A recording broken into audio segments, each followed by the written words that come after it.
থানায় কিভাবে মামলা করতে হবে। হ্যালো ভিউয়ার্স, আমি অ্যাডভোকেট মাহমুদুল নবী। থানায় কিভাবে মামলা করতে হবে, এই প্রশ্নের উত্তরটা জানার আগে কয়েকটা প্রশ্ন উত্তর আমাদেরকে জানতে হবে। যেমন 1 নাম্বার, থানায় আপনি কার কাছে মামলা করবেন। এই প্রশ্নের উত্তর হলো থানার যে অফিসার্স ইনচার্জ, অর্থাৎ যাকে আমরা ওসি বলে থাকি, তার বরাবরে মামলা করতে হবে। তারপর 2 নম্বর প্রশ্ন, যে দরখাস্তের মাধ্যমে থানায় মামলা করা হয় সেই দরখাস্তকে কি বলা হয়।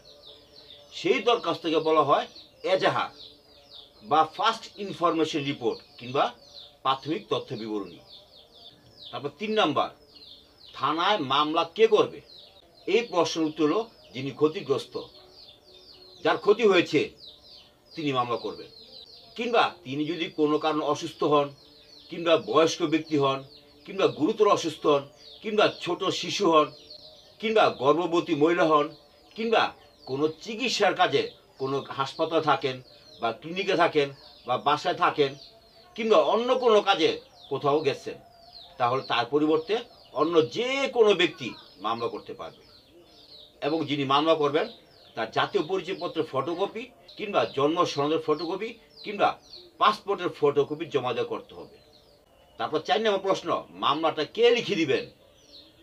এই প্রশ্নের উত্তর হলো আপনি একজন ভালো অভিজ্ঞ আইনজীবীর শরণাপন্ন হবেন, তাকে সমস্ত ঘটনা খুলে বলবেন, আর যা যা কাগজপত্র আছে এগুলি সব দেখাবেন, তাহলে উনি সুন্দর করে আপনার দরখাস্তটা লিখে দিবেন। আপনি নিজেও লিখতে পারেন, কিংবা থানায় মুন্সি থাকে যিনি আপনাকে এই দরখাস্ত লিখে দিতে পারবেন। এই দরখাস্ত হাতও লেখা যায়, আবার কম্পিউটার টাইপ করেও লেখা যায়। এবার 5 নাম্বার, মামলা কিভাবে থানায় করতে হবে। এই প্রশ্নের উত্তরের জন্য আপনাকে কয়েকটা উদাহরণ দিব, যাতে বিষয়টা আপনার কাছে একেবারে সহজ হয়ে যায়। যেমন ধরুন, আপনাকে একজন ব্যক্তি মারলো, আঘাত করলো, মাথা বাড়ি মারলো, বাড়ি মারে হাত ভাঙে ফেলাইলো, আপনাকে নীলা ফুলে জখম করলো, কাটা ছিঁড়া জখম করলো, গুরুতর জখম করলো। এখন আপনি কি করবেন। এখন আপনার আগে যেটা করণীয় সেটা হলো, আগে আপনার শরীরে যে সব স্থানে আঘাত করছে সেগুলো মোবাইলের ছবি তুলবেন, ভিডিও করবেন, তারপরে ডাক্তারের চিকিৎসা করাবেন। তারপরে আপনি এজাহারটা কাউকে দিয়ে লেখাবেন। ওই এজাহারের মধ্যে যিনি মামলা করবেন তার নাম, তার পরিচয়, তার বয়স, তার পিতার নাম, এগুলি সব লিখবেন। পাশাপাশি যে আঘাত করলো তার নাম, তার বয়স, তার পিতার নাম, তার ঠিকানা, এগুলি সব লিখবেন। এছাড়াও পাশাপাশি যেই তারিখে আপনাকে আঘাত করলো সেই তারিখটা, কটার সময় আঘাত করলো, কোন স্থানে আঘাত করলো, শরীরের কোন কোন জায়গায় আঘাত করছে, কে আঘাত করলো, কি কি অস্ত্র দিয়ে আঘাত করলো, এগুলি সব আপনাকে এজাহারের মধ্যে লিখতে হবে। তারপরে এই এজাহারের সাথে ওই যে মোবাইল ছবি তুলছিলেন, ভিডিও করছিলেন, এবং পাশাপাশি ডাক্তার চিকিৎসার কাগজপত্র সব থানায় জমা দিয়া আপনাকে মামলা করতে হবে। আবার ধরুন আপনি একটা চুরির মামলা করবেন, আপনার ঘর থেকে বা অফিস থেকে আপনার জিনিসপত্র চুরি হয়ে গেছে, মোবাইল চুরি হয়েছে বা টাকা চুরি হয়েছে, স্বর্ণগয়না চুরি হয়েছে, কিংবা গরু বাছুর চুরি হয়েছে বা গাড়ি চুরি হয়েছে, এগুলি মামলা করবে। তখন আপনার কি করতে হবে, যিনি মামলা করে তার নাম, তার পরিচয়, তার ঠিকানা লিখতে হবে।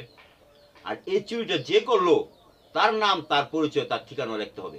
এখন আপনি যদি তাকে না দেখে থাকেন, তাকে যদি না চিনে থাকেন, তাহলে এখানে আপনাকে লিখতে হবে আসামি অজ্ঞাত। আর যদি একাধিক আসামি হয়ে থাকে তাহলে কি লিখবেন, আরো একাধিক আসামি আছে, এগুলি লিখবেন। আর চুরি যে হইলো সে তারিখটা কবে, কটার সময় চুরি হয়েছে, কোন স্থানতে চুরি হয়েছে, কিভাবে চুরি হইলো, এগুলি সব লিখতে হবে। তারপর যদি আপনার টাকা চুরি হয়ে থাকে আপনার টাকার পরিমাণ লিখবেন, স্বর্ণ চুরি হইলে সেই স্বর্ণের পরিমাণ লিখবেন, সেই স্বর্ণের দাম কত সেটা লিখবেন। কিংবা গাড়ি চুরি হইলে গাড়ির নাম্বার লিখবেন, মোবাইল চুরি হয়ে গেলে মোবাইলের নাম্বার, মোবাইলের ইএমআই নাম্বার লিখবেন।